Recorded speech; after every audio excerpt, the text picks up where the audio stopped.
ఇంటింటికి వెళ్ళని బిఎల్ఓలు, ఎస్ఐఆర్ ఫారాల పంపిణీ అసంపూర్ణం, కమ్యూనిటీ హాళ్లు, స్కూళ్ళు, కాలనీల్లో క్యాంపులు పెట్టి కొంతమందికే అంతచేత 99% పూర్తయిందంటున్న అధికారులట. ఈ తెలంగాణకు సంబంధించి. ఇక ఏపీకి సంబంధించి సర్క్ పచ్చపేడు బ్యాచ్ తూట్లు పూర్తి స్థాయిలో సహకరిస్తున్న అధికారులు, టీడీపీ నేతలు నియమించిన వ్యక్తులతో కలిసిన ఎన్యూమరేషన్ ప్రక్రియ. సో ఈ ఒక రకంగా ఏపీలో ఒక రకంగా, ఇక్కడ హైదరాబాద్లో ప్రత్యేకించి నగరంలో ఎదురవుతున్న సమస్యలు ఇవన్నీ కూడా వీటిపై మాట్లాడడానికి మనకి వీటి మీద బాగా అబ్జర్వ్ చేస్తున్నటువంటి వాసుబాబు గారు అన్న ఆయన, గొట్టిపాటి వాసుబాబు గారు అన్న ఆయన మనతో మాట్లాడడానికి సిద్ధంగా ఉన్నారు.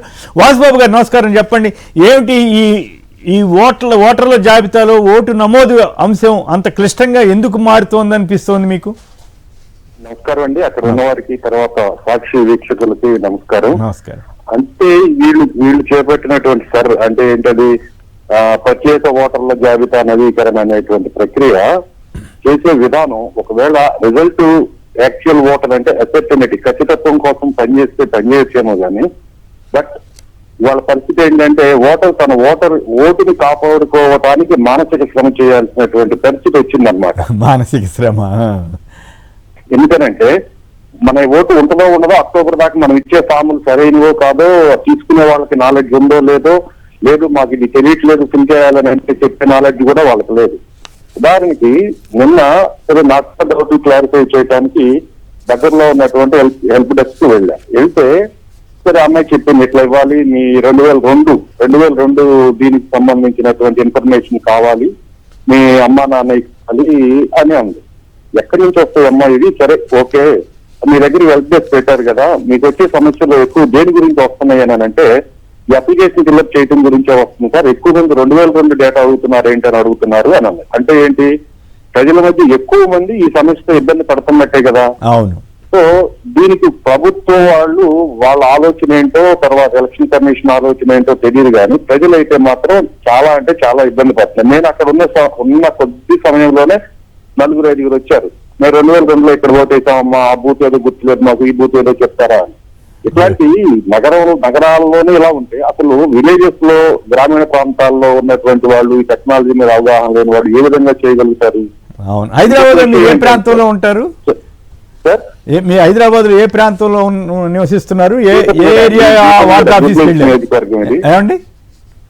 నియోజకవర్గం అండి, యూసఫ్ కూడా. ఓకే, యూసఫ్గూడలో ఆ వార్డ్ ఆఫీస్ కి మీరు వెళ్ళి కంప్లైంట్ చేశారు ఈ పరిస్థితిలో ఉందని? అడిగా, అంటే కంప్లైంట్ కాకుండా అసలు ఎలా ఫిల్ చేయాలి ఏంటి అనేది హెల్ప్ డెస్క్ వాళ్ళు చెప్తారని వెళ్తే వాళ్ళకి ఏం పెద్ద నాలెడ్జ్ ఏం లేదు. వాళ్ళు ఏదో వాళ్ళ సూపర్వైజర్ నంబర్ ఇంకో నంబర్ ఇస్తారే తప్ప ఇది లేదు. ఒకటేంటంటే ఓటర్కే శ్రమ కాదు, వాళ్ళకి శ్రమగానే ఉంది ఇదంతా. బాగా చెప్పారు. దీనికి ఆల్టర్నేటివ్ మీరేం సజెస్ట్ చేస్తారు?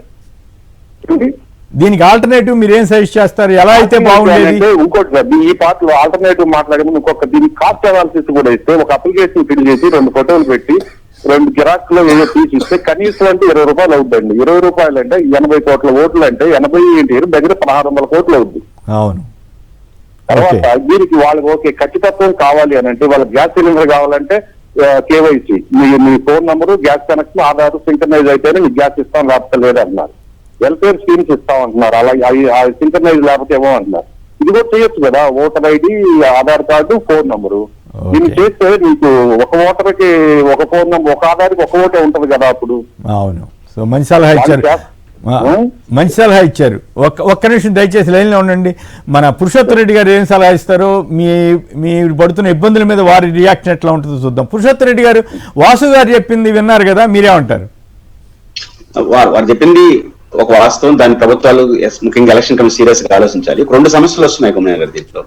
ఇప్పుడు ముఖ్యంగా అర్బన్ ఏరియాలో భారీ ఎత్తున అర్హులు ఓట్లు కోల్పోయే అవకాశాలు కనిపిస్తున్నాయి. రీజన్ ఏంటంటే, అర్బన్ ఏరియాలో ఎప్పుడు కూడా బదిలీలు ఎక్కువ ఉంటాయి. బదిలీలు మీన్స్ మనం అపార్ట్మెంట్ లో ఉంటాం, లేదా రెంటింగ్ లో ఉంటాం, మనం వచ్చేస్తాం. ఇప్పుడు ఉదాహరణకు మేము అపార్ట్మెంట్ లో ఉంటాం. దాదాపు అపార్ట్మెంట్ లో ఉండే వాళ్ళందరూ 100 మంది ఉంటే, 100 ఫ్లాట్స్ ఉంటే, 100 ఫ్లాట్ల వాళ్ళకి 4 ఏళ్ల క్రితం ఎక్కడ ఉంటారు? వేరే చోట ఉంటారు. ఇప్పుడు ఇచ్చినటువంటి ఈ బిఎల్ఓ అధికారులు ఆడికి వస్తారు, ఆడు లేడని తేల్చేస్తారు, ఆడ ఓటు పోతుంది. ఇక్కడికి వచ్చేసరికి మేము ఉన్న ఓట్లే పరిశీలించడానికి వచ్చామంటారు, మాకు ఓటు లేదు. పరిస్థితి ఏమవుతుంది? భారీ ఎత్తున ఓట్లు పోయే అవకాశం ఉంది. మళ్ళీ చేర్చుకుంటారంట కొత్తగా. అంటే ఇది చాలా మల్టిపుల్ గా ప్రాబ్లమ్స్ వచ్చే అవకాశం. ముఖ్యంగా అర్బన్ ఏరియాలో అర్హులైన ఓట్లు భారీ ఎత్తున కోతపడే అవకాశం ఉంది. ఇదే టైంలో వాలంటీర్ సిస్టమ్ ఉంటే అక్కడ వాలంటీర్ ఉంటాడు, ఇక్కడ వాలంటీర్ కోఆర్డినేట్ చేసుకుని క్లియర్ అయిపోయింది. అంటే ఆ సిస్టమ్ ఉంటాయి. ఇప్పుడు ఈ బిఎల్ఓలు ఎంత చేయగలరు, వాళ్ళ వ్యవస్థ ఎంత? కాబట్టి అర్బన్ ఏరియాలో భారీ ప్రమాదం ఉంది. పెద్ద ఎత్తున ఓట్లు అర్హులు కోల్పోయే అవకాశం కనిపిస్తా ఉంది కళ్ళ ముందు. దీన్ని సీరియస్ గా ఆలోచించకపోతే మాత్రం అర్హుల ఓట్లు కోల్పోతారు. రైట్, బాగా చెప్పారు. నాగిరెడ్డి గారు మీరేమంటారు? సార్ యాక్చువల్గా వాసు గారు చెప్పిన దాంతో ఏకీపిస్తారు. 100% అంటే అటు ఓటర్ మాత్రం చాలా ఆయన చెప్పిన దానికంటే సంఘర్షణకు గురవుతున్నాడు. అంటే ఇప్పుడు రాబోయే రోజుల్లో ఇప్పుడు ఆధార్ నెంబరు ఎట్లా ఎసెన్షియల్ చేశారో రేపు అసలు మీకు ఓటు ఉంటేనే మీకు స్కీమ్స్ అన్నీ ఇదవుతాయి అనే ఒక ప్రచారం జరుగుతుంది. దీని మూలంగా ఒకవేళ ఇది లేకపోయినా సరే, లేకపోతే ఓటు లేకపోతే ఈ సమస్య నేను ఎక్కడ పడతాననే పరిస్థితి లేకుండా వాళ్ళు భవిష్యత్తులో పిల్లలు లేకపోతే వచ్చినప్పటికీ సంఘర్షణకు గురవుతున్నారు. రెండు, ఇంటికి వెళ్ళినప్పుడు కూడా ఇప్పటికి కూడా ఎడ్యుకేటెడ్ విమెన్ ఆల్రెడీ జాబులకు వెళ్ళిపోతున్నారు. ఇళ్ల దగ్గర మహిళ గృహిణిగా ఉంది అంటే 10th క్లాస్ చదువుకో లేకపోతే లోపు వాళ్ళు. ఇప్పుడు ఈ టెక్నాలజీ, అడ్వాన్స్డ్ టెక్నాలజీని ఎప్పుడు కూడా వాడటం మంచిదే, కానీ అది ఎక్కడ ఎంతవరకు చేయాలి అనే దాని మీదే ఇక్కడ సంఘర్షణ వస్తుందండి. అందులో ఎప్పుడో 2002లో ఓటర్ లిస్టులో ఓటు ఉంది. ఇప్పుడు వాళ్ళు మన దగ్గర రాకముందే నాకు ఒక మెసేజ్ వచ్చిందండి. దీని మూలంగా ఒక సైబర్ క్రైమ్ స్టార్ట్ అయిందంట. అంటే ఒక కాల్ ఏదో అన్నోన్ కాల్ నుంచి నెంబర్ నుంచి వచ్చి నేను బిఎల్ఓని మాట్లాడుతున్నాను, మీ 2002లో మీ బూత్ ఓటర్ లిస్టులో ఐడెంటిఫై చేయాలి, మీకు ఓటీపీ వస్తే చెప్పమని చెప్తే ఆల్రెడీ వాళ్ళ అకౌంట్ ఖాళీ అయిపోయిందంట. భోపాల్లో కేసు రికార్డ్ అయిందండి. అంటే ఇటువంటి దానికి అవకాశాలు ఇప్పుడు ఓటీపీతో ఒక పక్కన మీరు ఓటీపీలు చెప్పొద్దు అంటున్నారు, ఓటీపీలతో బేస్ అయ్యేమో అనేక కార్యక్రమాలు తీసుకొస్తున్నారు. సో ఒక జరుగుతున్న ప్రమాదకరమైన పరిస్థితిలో సార్ మనిషి ప్రశాంతతగా 75 సంవత్సరాల స్వతంత్ర భారతదేశంలో ఇప్పుడు దాకా ఓటింగ్ అనేది ఇప్పుడు దాకా జరిగింది తప్ప. సో అడ్వాన్స్ కంప్యూటరైజేషన్ చేసుకోవచ్చు, కానీ కంప్యూటరైజేషన్ పేరుతో సామాన్య ప్రజలకి ఇప్పుడు అర్బన్లో చెప్పారు పురుషోత్తమ రెడ్డి గారు 100% 2000 గారు కూడా అర్బన్లో అని చెప్పారు. అప్పుడు అసలు ఎక్కడున్నారో కూడా వాళ్ళకి లేని పరిస్థితి, ఐడియా ఉండదు. సరిహద్దులో మన పక్క భాషలో ఎవరు ఉన్నారో కూడా వాళ్ళకి గుర్తుడు. అదే కాదు, పల్లెటూరులోకి వెళ్ళినా సరే పల్లెటూరులో కూడా 2002లో పరిస్థితి నిజంగా నేను ఏ బూత్ లో ఓటేశానో నాకు 2002లో నాకే తెలియదు. మా ఊళ్ళోనే అప్పటి నుంచి ఇప్పటికీ నేను ఊళ్ళోనే ఉన్నాను. సో అప్పుడు ఎన్ని బూత్లు ఉన్నాయో నాకు తెలియదు, ఏ బూత్లో వేసానో నాకు తెలియదు. అసలు అప్పుడు 2002లో ఎవరు పోటీ చేసి వేసానో కూడా ఇప్పుడు ఏం గుర్తుండదండి. దాన్ని తీసుకొచ్చి ఎప్పుడు 2002 ప్లస్ ఇంకోటి డేట్ ఆఫ్ బర్త్ సర్టిఫికేట్ పేరుతో ఇప్పుడు దాకా ఉన్న సర్టిఫికేట్లు ఈ 10th క్లాస్లో ఉన్న డేట్ ఆఫ్ బర్త్ చెల్లదంటున్నారు, పాస్పోర్ట్లో ఉన్న చెల్లదంటున్నారు, ఆధార్లో ఉన్న చెల్లదంటున్నారు, డేట్ ఆఫ్ బర్త్ సర్టిఫికేట్ కావాలంటున్నారు. ఇప్పుడు ఎవరి దగ్గర కూడా అంటే 19 గతంలో వాళ్ళకి ఇప్పుడు ఎక్కడ నా డేట్ ఆఫ్ బర్త్ సర్టిఫికేట్ వస్తుందండి? అవును, ఇవన్నీ చాలా అంటే ఇప్పుడు పుట్టే పిల్లలకి మనం రికార్డ్ చేసుకున్నాం, అప్పుడు ఎక్కడ కూడా రికార్డ్. రైట్, ఫైనల్ గా వాసు గారు మీరేమైనా మాట్లాడగలిస్తే చెప్పండి, కంక్లూజన్. ఇంకోటి ఏంటంటే ఈ మధ్య సెంట్రల్ గవర్నమెంట్ ఒక మాట ఉందండి, పాస్పోర్ట్ అనేటువంటిది మీ సిటిజన్షిప్ ని అంటే మీ పౌరసత్వాన్ని ధృవీకరించదు అని అన్నది. ధృవీకరించదు అన్నారే కానీ ధృవీకరణకి ఏం కావాలో కూడా చెప్పలా. ఇంకొక విషయం ఏంటంటే ఈ సర్ ప్రోగ్రామ్ దీనిలో ఒకవేళ ఏదైనా రాజకీయ పార్టీ కుట్రపూరితంగా చేస్తుంది అని అంటే అది ఓటర్ మీద చేస్తున్న కుట్ర అనుకోవడానికి లేదండి. ప్రజాస్వామ్యం, రాజ్యాంగం మీద దాని మీద చేస్తున్నటువంటి కుట్రే అని అనుకోవాలి.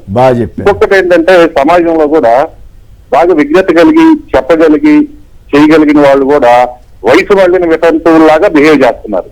వారు స్పందించచ్చు.